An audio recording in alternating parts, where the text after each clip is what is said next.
Wondering what life is really like on Canada's wild and crazy West Coast? This podcast is all about the people, the places, and Vancouver Island time. Together, we'll explore this island paradise, a combination of ocean, city, and country living. We'll meet the fabulous locals such as the Fudge Fairy and the Chicken Lady, who have chosen Victoria and Vancouver Island as their home. And we'll learn what makes this place unique and special to those who live here. And now, your host of Vancouver Island Time, Jane Johnston. Hi everybody, it's Jane Johnston with the Briar Hill Group and host of Vancouver Island Time. I'm here with Jane Wrinch of Dogwood Family Dentistry Centre. And we're going to be talking about the Prospect Lake area, which is northwest of downtown Victoria.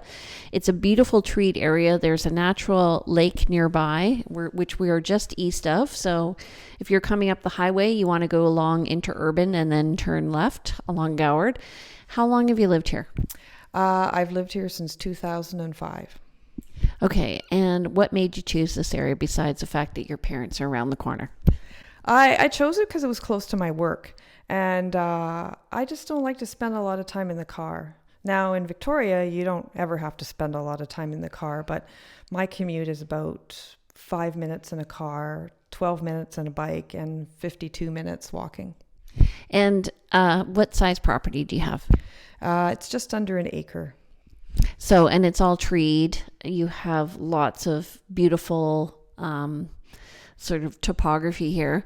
You do something unique here. Tell them what I was talking to you about before. In this room or out there? Oh, both actually. Okay. Well, in this room, this is my studio, and this is where I throw pots and get away from my real world. It's nice and quiet and clean, and nobody bothers me. Outside, my husband and I are big gardeners, so most of the property is gardened, and we have a gang of little workers that help us. I raise Flemish giants, so that's the largest domestic breed of rabbit in the world, and they produce a lot of manure, and we use that manure in the garden because it is what is called a green manure. It doesn't get hot because it doesn't have any urea in it.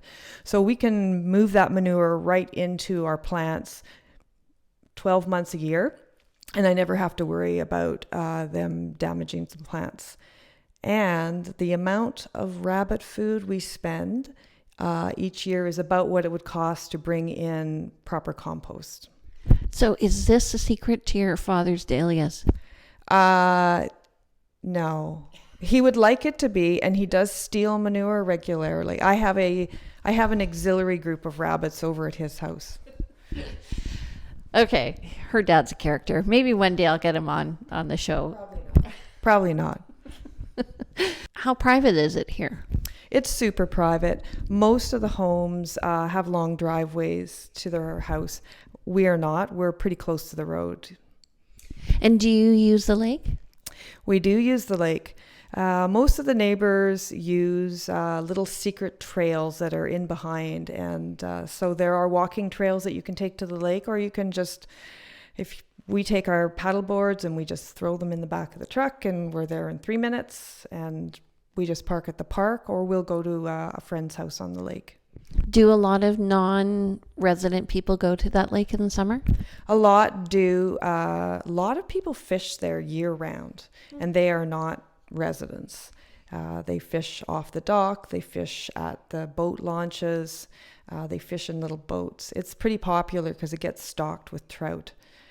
And then there are a lot of people in the summer that will come and water ski, but because it's private, there are private properties on the lake, there's very few public accesses. In fact, I think there's 5, and unless you live in the neighborhood, you probably only know of one.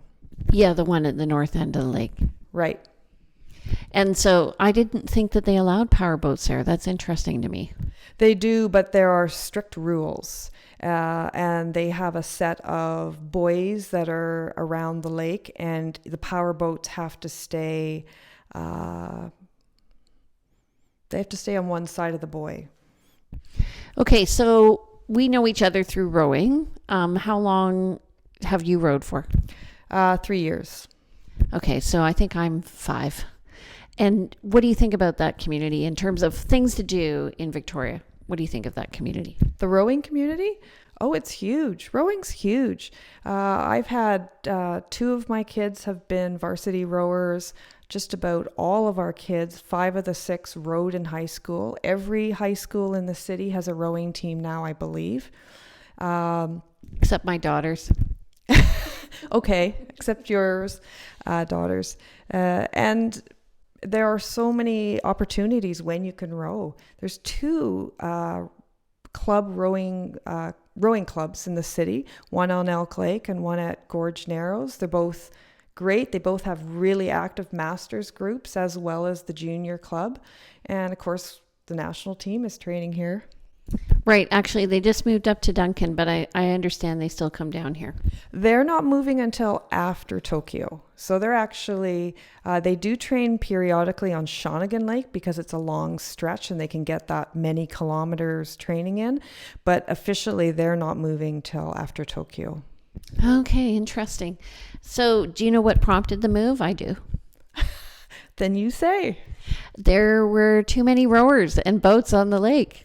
Yeah, a lot of people don't know that Elk Lake is actually governed by 3 levels of government. And so trying to get anything done with any particular group is almost impossible. And I think they have really struggled in having access to the lake the way they want it.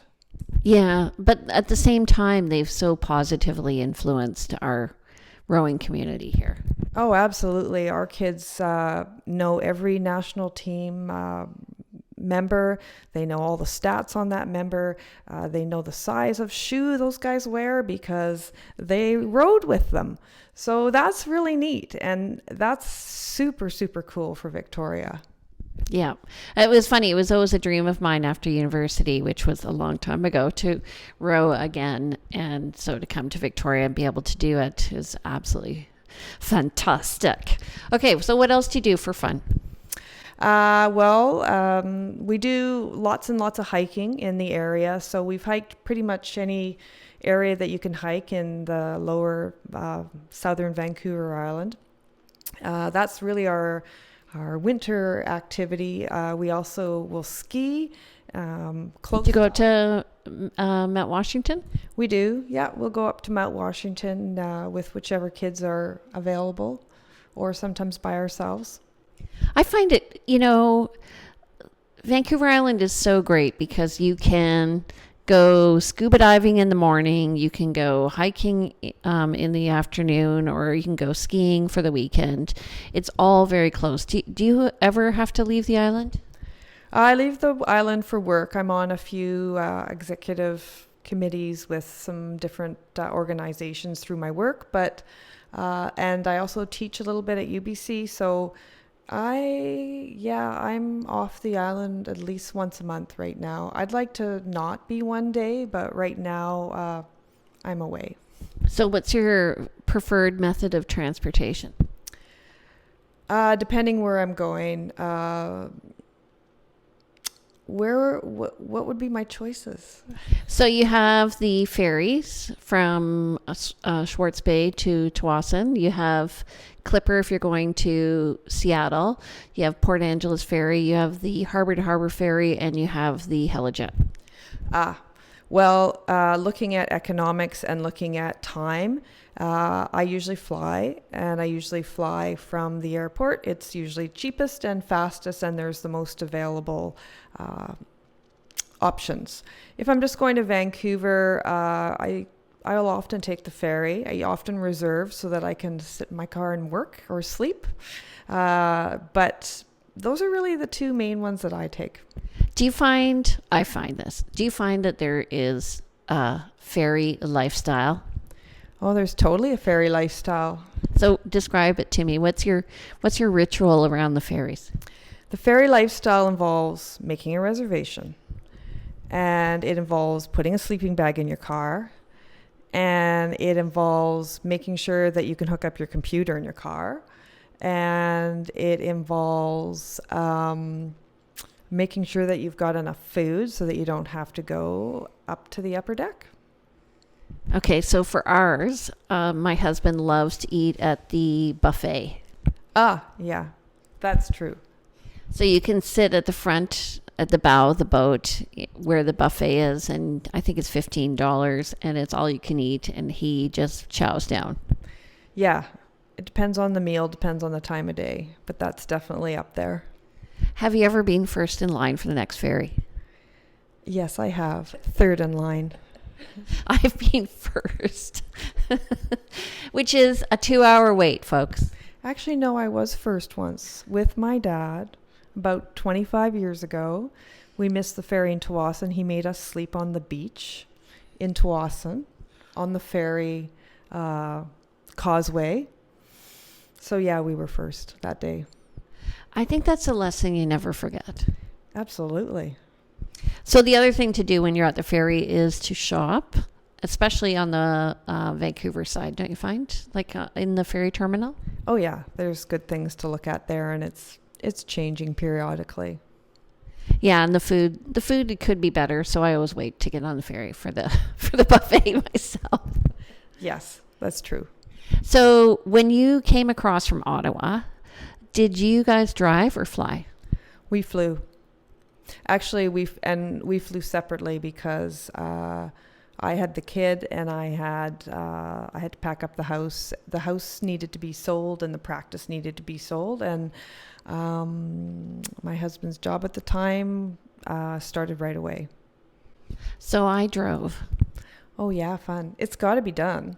It has to be done. It was, you know what? It was a commitment to living here. And I felt when I arrived at Tsawwassen Ferry and took the ferry across that I was crossing the Rubicon, that I was committing to living in Victoria. For sure. It's a bit freaky. A lot of people have trouble getting their head around living on an island, but it's a big island. I think it's the same size maybe as like some countries, like Ireland, New Zealand. Yeah. So I don't miss it. When I did come here, I did find that people had never left the island, like some, except maybe to order from IKEA. Yeah, there's a few little things you need to escape for, but not too many. How do you find it traveling, like if you go on a vacation, getting off the island I find now it's changed. There's more primary flights from Victoria to other major cities. Oh, yeah, there's no problem there. I mean, we've got kids that live in Calgary. We've got kids that live in Ottawa. And it's not a problem at all to fly. And not a whole lot more expensive, really, to go from Victoria as opposed to getting to Vancouver and then flying from Vancouver. Yeah, actually, I find it cheaper. Yeah. And I do find, though, in the winter, the fog and the wind can be an issue. Yeah. It can, and that's really why I always go to the airport, because that's the most reliable. If you're going to take the little Harbour Air seaplanes to get to Vancouver for something, it's 50-50 in the winter.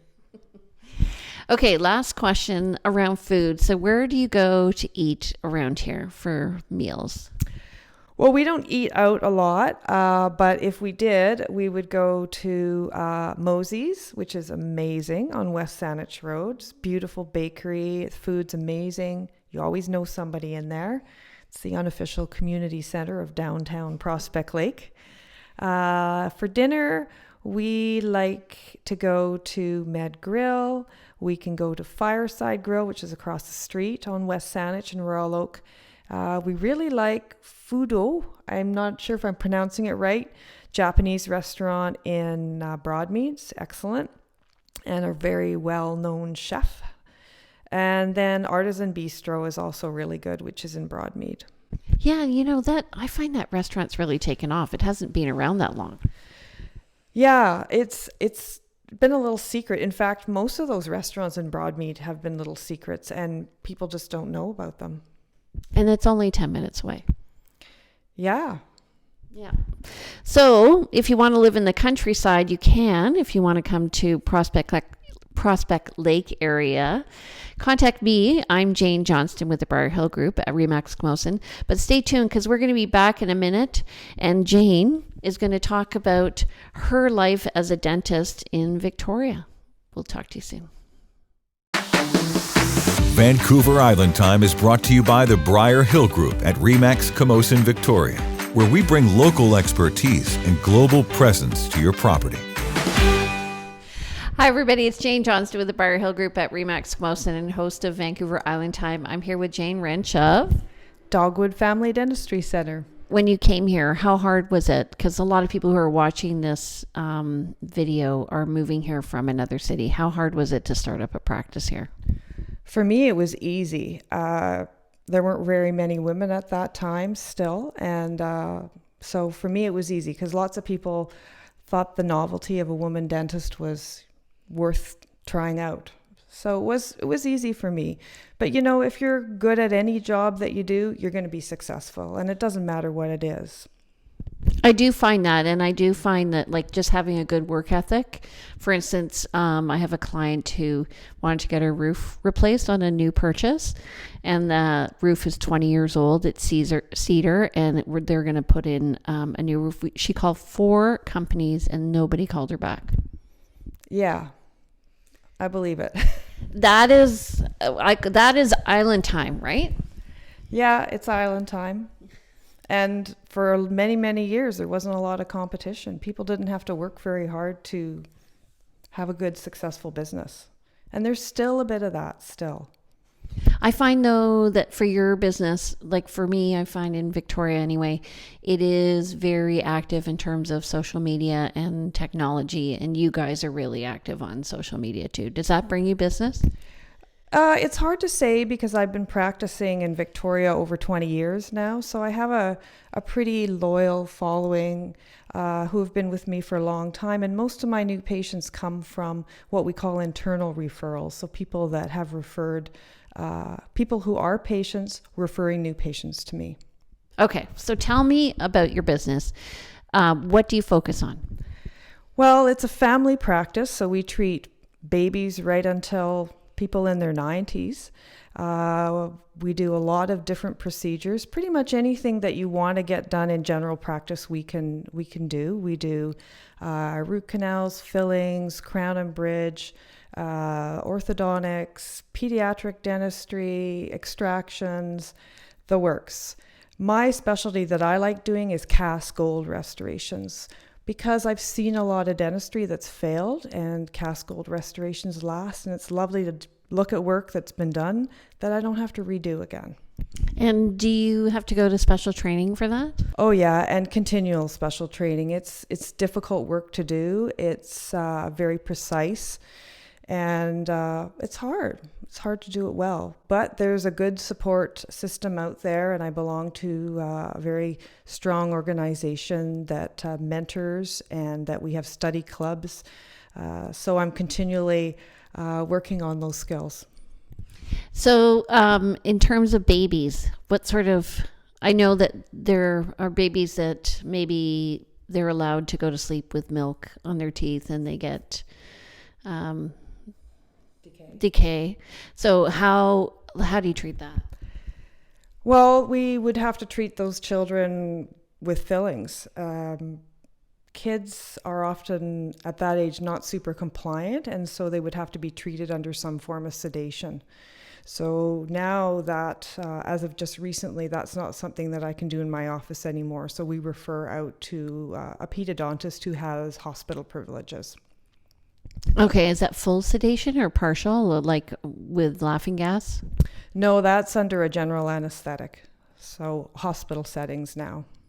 Holy smokes. I know my kids had a lot of anxiety around dentistry. So how do you help them get over that? Well, we're calm. We treat things nonchalantly. It's something we've done a lot of times. We try to make sure the whole family is comfortable. I find if the parents are anxious, the kids are anxious. If the parents are not trusting, then the kids sense it. Even if you just open your eyes and show a little bit more of the whites of your eyes than you might normally, your kid picks up on that body language. Like that. That's right. So we try to identify those things early on, and then we will talk to the parents about it. Did you know? Could you do this? Just so that they're aware of why an appointment might go the way it might. we'd like things to always end up where we can do the work in just in our office, not under an anesthetic. And there's ways to do that, managing kids and managing parents. We don't use nitrous oxide in our office. You need a very good ventilation system to use nitrous oxide, and there are some fairly significant adverse effects from chronic breathing of low levels of nitrous oxide. So I have a bunch of women in my office, and they would be a bit more prone, so I don't use nitrous oxide. It's also not super effective for children in general who have high anxiety levels. It's just not enough. So more it's about training the parents and getting everybody comfortable. I think so. Yeah, my mom had issues with dentistry. Of course, she grew up in Britain, so yeah. It's funny though. So she was in politics, and later in her career, she was running, I don't know, for mayor or something like that. But they actually fixed her teeth, which really bugged me because she had a cross. It was very distinctive, and then they got rid of that. Well, anything can be done. She just didn't want the cross anymore, probably. I don't think it was her. I think it was her handlers. Well, that's possible. People are much more assertive now, and we ask more questions.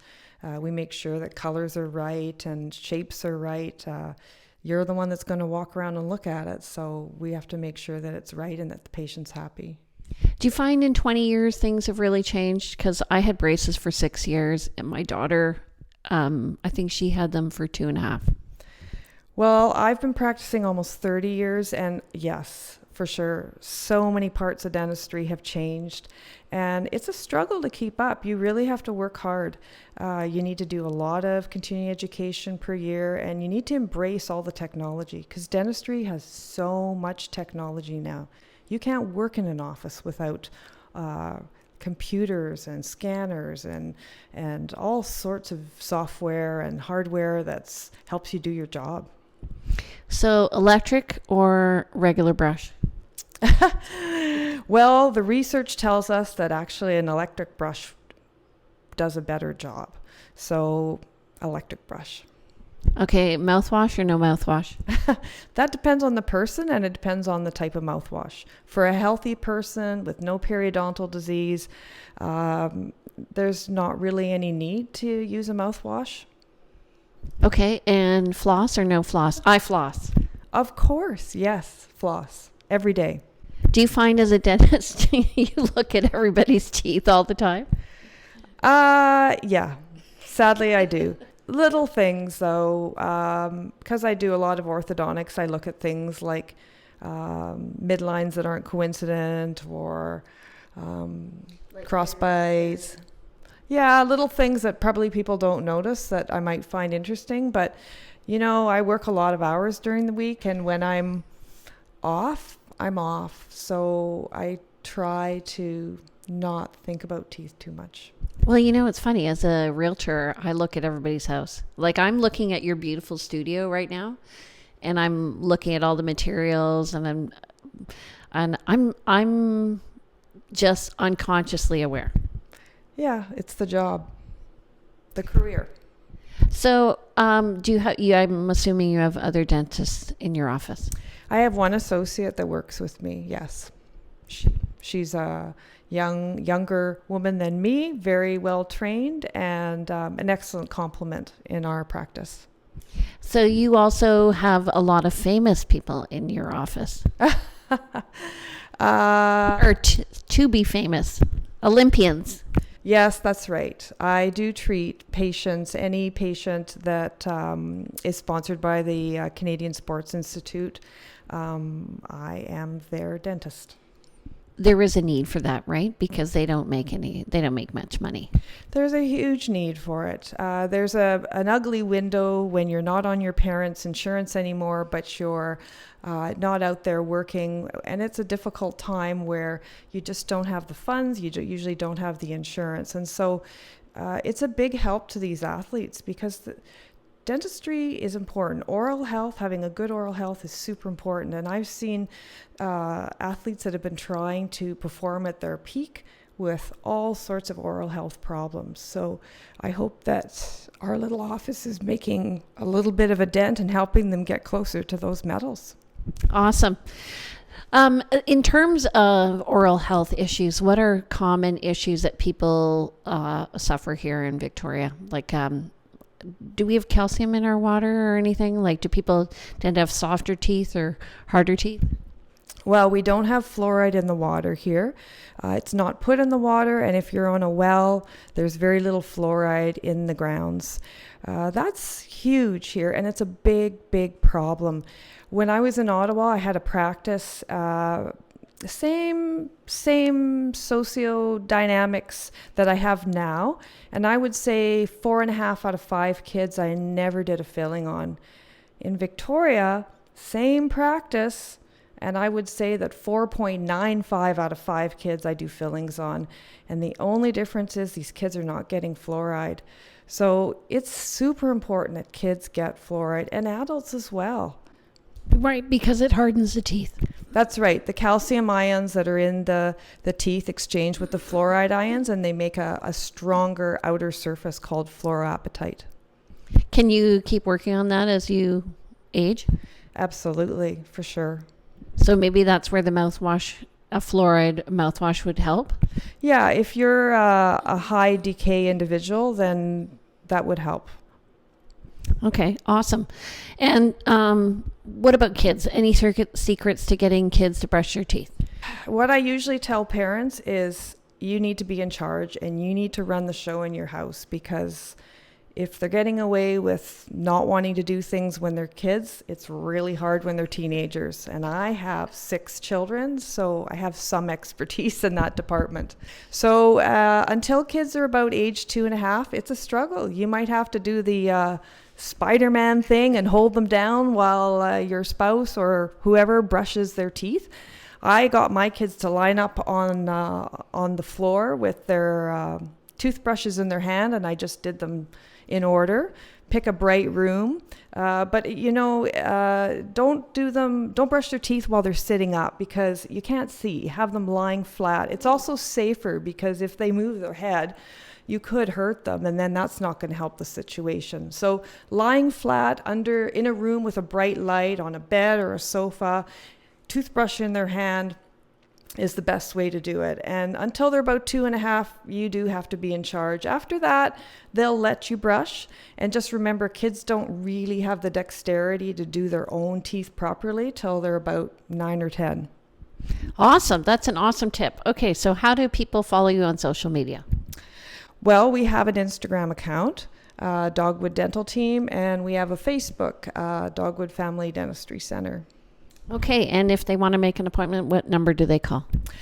They would call 250-477-0240. Okay, if you want to know more about Dogwood Dental, check them out on social media. If you want to know more about the Prospect Lake area, contact me. I'm Jane Johnston with the Briar Hill Group at Remax Squelson. Take care and see you soon. Welcome to the neighborhood.